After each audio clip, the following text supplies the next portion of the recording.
This case takes place in Melbourne, Australia in the year 2020. Celeste Manno was a 23-year-old woman who lived in Melbourne, Australia.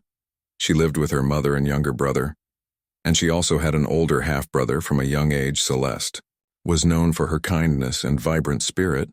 She was described by those who knew her as a beacon of love and joy. She was incredibly close to her mother, and she loved her deeply. Celeste's mother remembers her as a beautiful and kind woman, and it was this combination of beauty and kindness which caught the attention of an absolute monster. For 2.5 years, Celeste worked at a call center in Melbourne. She was an incredibly popular and respected team member whilst working. There she began a relationship with a co-worker named Christopher, but the couple kept their relationship to themselves. But it was also with this call center where she bumped into a 35-year-old man by the name of El Seco. Celeste had no idea, but upon seeing her, El developed a deep infatuation for her. But this infatuation was extremely dangerous. El kept himself to himself at the start, merely admiring Celeste from a distance, but they worked in the same building, so the two would cross paths on occasion, but they would rarely, if ever, interact on a deep or meaningful level. Lou had began working at the call center in April of 2018 as a customer service operator. Several months later, Celeste became his manager. However, in June of 2019, El was fired from the company due to his poor performance because Celeste was his manager. She was given the job of escorting him out of the building. She did so with kindness. She wished him all the best and extended her hand out as a sign of respect, but as she did this, El lunged forward and kissed Celeste on the cheek.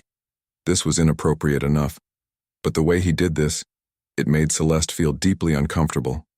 She was rather taken aback by this, and she spoke with her colleagues, boyfriend, and family about this strange encounter. But this kiss seemed to trigger something in El Way. It was at this point where he became fully obsessed with Celeste. El made his way home after being fired, and then fired up his computer. He began tracking down Celeste's various social media accounts, including her Instagram, and around a week after being fired, he plucked up the courage to send her a message. El declared his feelings for her. Celeste saw these messages and replied. She politely responded in such a way that made it abundantly clear that she had no interest in him or a relationship. But Lear was not deterred by this rejection, not even one bit. He began sending a barrage of messages until she blocked him on Instagram, and this was but the start. A week later, El made another Instagram account and sent more and more messages. Celeste didn't respond, but these messages did concern her. She decided it would be best to ignore him and hoped he would just go away on his own. But the messages didn't stop.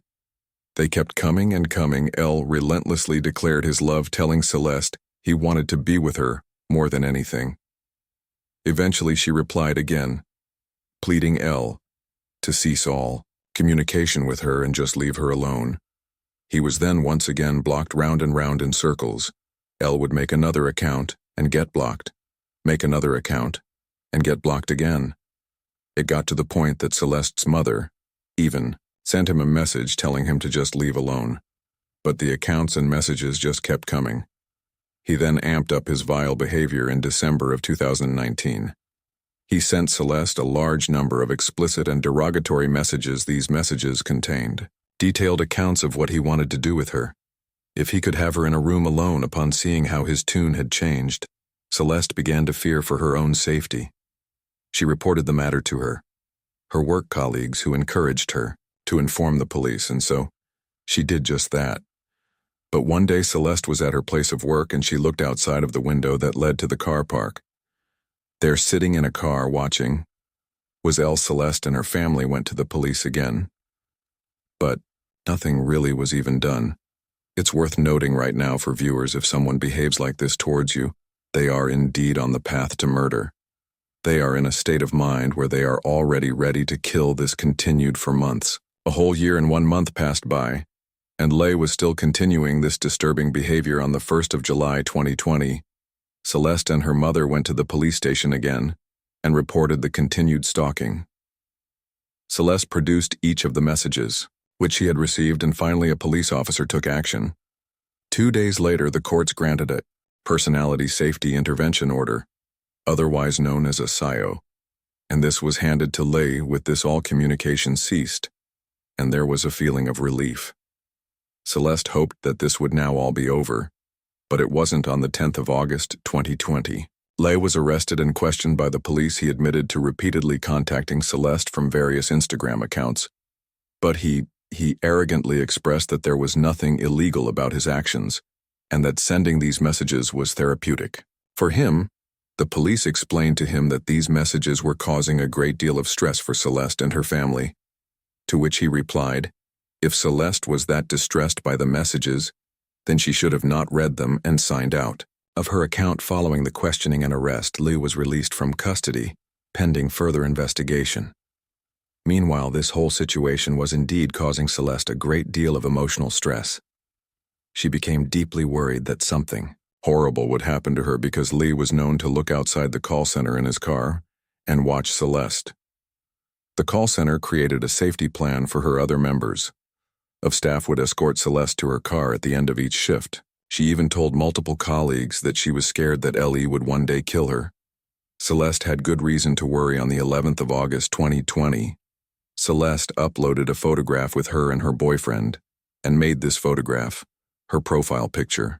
That very same day, Lei went to a local supermarket and purchased a large kitchen knife. He had seen the profile picture, and he became enraged. On the 15th of August 2020, Elle sent Celeste a 3 and 1 2-page email. Celeste did not open this email and reported the incident to the police. In this email, he pleaded with Celeste from pursuing the CSIO and to drop her complaints to the police. He even claimed that he had no further interest in her, explaining that he was the real victim in the situation. But by just contacting Celeste, he had breached the PSIO, and so she and her family went to the police again and informed them that he had violated the order against him. And so the police got in contact with Elle again, which is something that likely caused him great anger to Lei. He was the victim. The police, Celeste, and everyone else, they were the real bad guys in the year of stalking. Elle had been looking online trying to locate where Celeste actually lived, and he was successful. He was somehow able to locate an image of Celeste's house. He was then able to identify her suburb from her Instagram account and compared it to Google Map, and with this, he found her address and exactly where she lived on numerous occasions. Lei would drive to her house and observe her from afar. He would drive by at night and watch how many times he did. This isn't exactly clear, but it's presumed that he did this quite a lot. On the 16th of November 2020, Elle decided to do the unthinkable. He was sat at home unable to sleep, according to him. He was such a victim and was so depressed that he struggled to ever fall asleep. So in the early hours of the morning at 3:22 a.m., he got up, grabbed a hammer and the kitchen knife he had bought just a few weeks before and got into his car. He then began driving towards the home where Celeste lived with her family. The only other person at home at the time was Celeste's mother, Aggie. Aggie knew about Labutt. She had no idea that he would be capable of such horrors. Elle drove past the home to make sure that Celeste was in, and unfortunately he saw her car packed up on the driveway. Elle drove around the block and then at around 3:48 a.m., he packed his car a short distance from Celeste's home, roughly a 2-minute walkway. He exited his vehicle and began walking towards the home, carrying with him the hammer and the knife.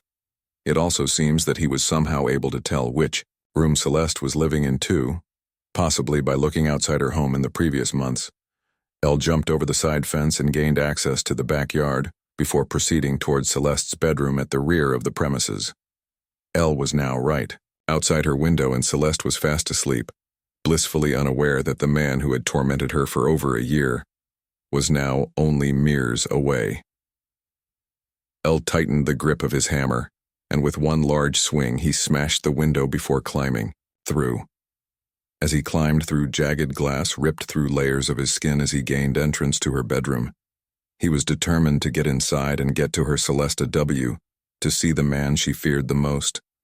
Crawling through her broken window, a sight which must have been absolutely terrifying, Lei wasted no time. He gripped his knife and lunged towards Celeste. In the panic, she tried to cover herself with her arms. Elle attacked Celeste with a knife in a disturbing frenzy.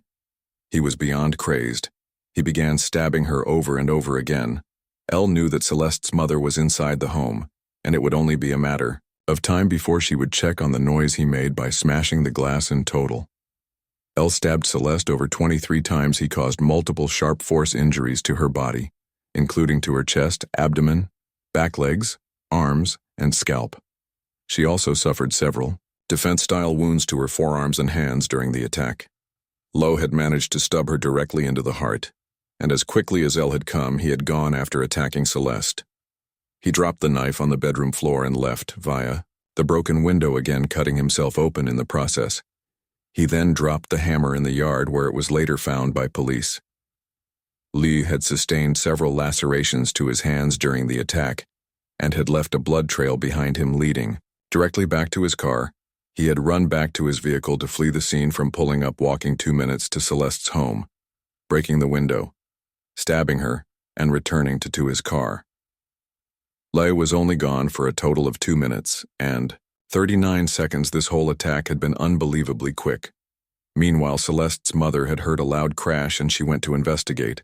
She opened the bedroom door and peeked inside, seeing something that no mother should ever have to witness inside. She saw her beloved daughter in her bed, surrounded by an extreme amount of blood.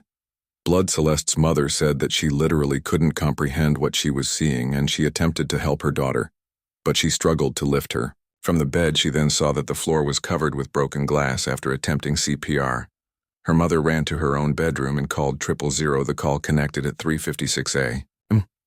When the police and ambulance arrived on the scene, they found Celeste on the bedroom floor covered in blood, with her mother desperately trying to revive her, shouting, "Please don't leave me." The paramedics did all they could, but her injuries were far too great. Celeste was declared dead only moments later. While this was all happening, L was driving like a madman. His destination was the police station at 3:57 a.m. L arrived at the police station. He was driving recklessly and collided with a guard outside the station before he could even enter. He was confronted by 2 police officers. This was all part of his twisted plan in a bid to appear crazy to the police. Liu made some references to what he had done, including the words, "She's dead, go and have a look at the crime scene." L then began pleading with the officers to pull out their guns and shoot him. By this time, the police in the station became aware of Celeste's attack. While speaking to the police, L said, "You know what happened, it's all your fault." L was brought into a room to be questioned by the police, and an investigation soon began. L had a plan, act insane, and try and get away with the murder. He admitted to the police that night that he went in and out of Celeste's house very quickly, but he downplayed his awareness of what he did to her, claiming that it was too dark to properly see, and that his memory of these events was fuzzy. Surprisingly, Liu did not accept responsibility for killing Celeste, suggesting that the blur lay with law enforcement and other people. His argument was that because of how he was treated by the police and Celeste in regards to the stalking, he had become a different person, a person that he said had been transformed into someone who he had no control over. It was everyone's fault, but his a truly vile lack of accountability. Liu then claimed that he went to Celeste's house because he wanted the pain and the voices to stop. He also claimed that his mental health had been declining since the lockdowns in 2020, and this had been exacerbated by the stress of what had happened with Celeste following the police interview. Lear was charged with Celeste's murder and was remanded in custody.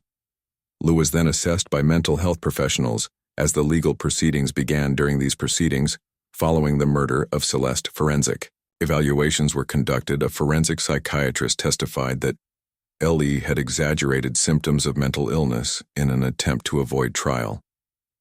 A psychiatrist concluded that he was trying to elicit sympathy and that he was very much capable of understanding the difference between right and wrong at the time of the case taking place, so Lei stooped even lower. He tried to claim that an entity he called Isa had encouraged him to kill. He said he would hear voices telling him to go out and harm Celeste, and that by carrying out the murder he thought these voices would stop. Multiple evaluations were conducted, and it was concluded that he was just putting this on. It was all a twisted act. However, according to court documents, it was also found that L.E. did have an undiagnosed extreme personality disorder, along with depression and body dysmorphia. Despite these conditions, it was determined that he was not experiencing a psychotic episode during the crime. One doctor also noted that his risk of reoffending was extremely high, and that if he was ever released, he would likely stalk other women pretty soon after his personality disorder was categorized as extremely severe, highly unusual, and even atypical amongst people who commit serious violent offenses initially. Lee pleaded not guilty to the murder of Celeste, which is something that caused great distress to her family members in January of 2024. The trial began. Forensic psychiatrists testified. Against him, one psychologist painted a picture of Lee's life. It was said that his early childhood was traumatic and unstable, and that he was frequently bullied. L was never able to sustain any intimate relationships in his entire life, and he had difficulty establishing friendships and social connections over his lifetime. According to Leigh's family, he became more and more isolated and withdrawn during his teenage years, and in the years prior to the killing, he became more reclusive, spending most of his time in his bedroom in his parents' house in February of 2024. Lowe changed his plea to guilty, and he was subsequently sentenced to 36 years in prison with a non-parole period of 30 years. The judge acknowledged his mental health issues, but emphasized that he knew exactly what he had done. The court recognized the devastating impact of the crime on Celeste's family and friends, but concluded that a life sentence was not warranted due to his personality disorder, which they claimed reduced his moral culpability. It documented that throughout the trial, L showed no signs of remorse for what he did, and the impact he caused to Celeste's family. It seemed that in his eyes, she deserved exactly what she got and that he was the poor victim in this scenario during the sentencing. L did not make a personal statement or offered any apology to the family. Celeste's mother, AG, has expressed profound disappointment with a sentence that was handed down. To Lee, she has stated that it was outrageous and unbelievable that he was granted mercy when he showed no mercy to Celeste. She felt that the justice system had failed her daughter by not imposing a whole life sentence. She is also worried that if he is ever released, he will do this to another innocent victim, and another family will be destroyed. Following the tragic death, AGI has become dedicated to helping protect other people who become victims of stalking. She has also publicly criticized the existing justice system, expressing that it failed to safeguard her daughter. Despite clear warning signs, she has called for the implementation of stricter measures, including the use of ankle bracelet monitoring for individuals accused or convicted of stalking to prevent potential threats. If this would have been used, it would have saved Celeste's life. Celeste's mother has also stated that she struggles greatly with the fact that she was killed under her watch. She has said it is something that she will have to live with for the rest of her life. Music.